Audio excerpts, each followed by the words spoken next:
Hey guys, it's Katie at scrappingkatie.ctmh.com, and I am bringing you another one of the free sketches or patterns from Close to My Heart. I will link my blog post down below so you can go grab that and make your own.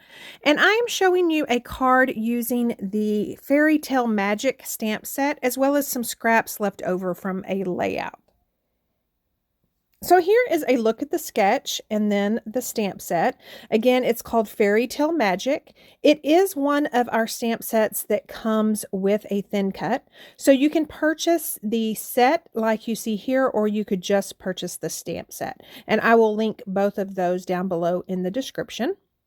So I usually like to just cut the tab off of my envelope to my thin cut and then just throw away that little sticky piece. That way it's easy to get in and out off of this magnetic sheet.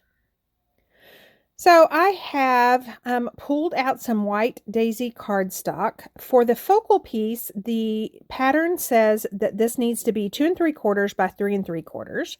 And then I have pulled out the negative part to that thin cut, that cute little fairy. And I'm just going to washi tape that down to my scratch piece of paper and then use some peach ink and a sponge to sponge all on the inside of that cutout. And then that way I don't have to color her so much. If you like to color, you could skip this step. So we've got that, and then now I'm going to add the outline image of the fairy, and I'm going to ink her up in Smoothie ink and then just stamp that directly over that sponged part. So in order to add just a little bit of color, I'm going to take one of our watercolor pencils and add to her wings as well as that little bitty, I don't know if they're other wings or skirt, and then go over it with my clear shimmer brush just to add a little bit of sparkle because every fairy needs a little bit of sparkle.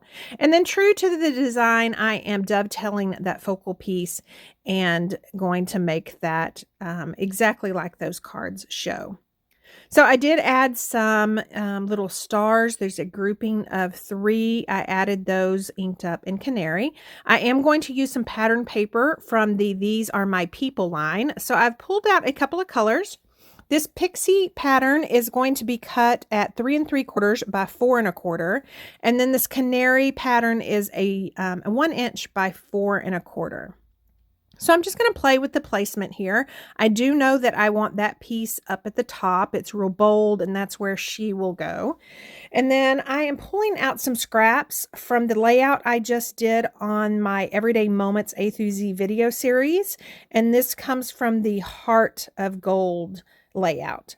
And I'm just going to adhere that down, that little scalloped border. And as you can see, I kind of flipped the card to add or to open to the right. And then I am going to pop dot this little focal piece using some 3D foam tape from the center of our shaker window foam and acetate, just to kind of add some dimension. I am going to add some ribbon. So I've pulled out our golden white thin ribbon. And in order to make this easy, I'm just going to peel off the backings of all these 3D foam squares and then adhere that ribbon to that top line of 3D foam squares and then go ahead and adhere that down, and that should give me enough resistance to tie this little bow. And I don't know if you're like me, but whenever I tie bows, it's going to take me a while to kind of play with the tails and the loops to get it the way I want it. And then once I have it, I'll trim down some of that, play with it some more, and then trim some more. So I still feel like the card needs a little bit of something.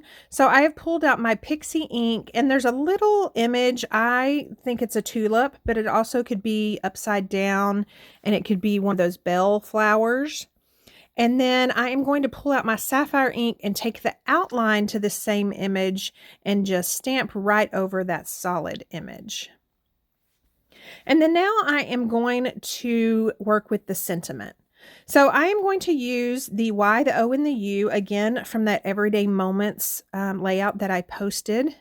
And I'm just going to use liquid glass to adhere that down. Now I am slightly pressing down, but I don't want to press down too much because I am freehanding the placement here and I want to make sure that it's straight before I really press it down. So as far as the other part to the sentiment, I am inking it up in sapphire, and it says, "Make each day magical." And there, I hope you can see a little bit of that sparkle that she has. And she was so easy to color since I used the sponging technique. And then that cute little sentiment on the inside. Again, here is a look at the sketch. You can see that that sketch can be used 3 ways. I will link my blog post down below in the description so you can go grab yours. And if you have any questions, please leave a comment. Also, please consider subscribing and signing up for notifications so you'll be notified the next time I post a crafty video. Thanks so much. Have a great week.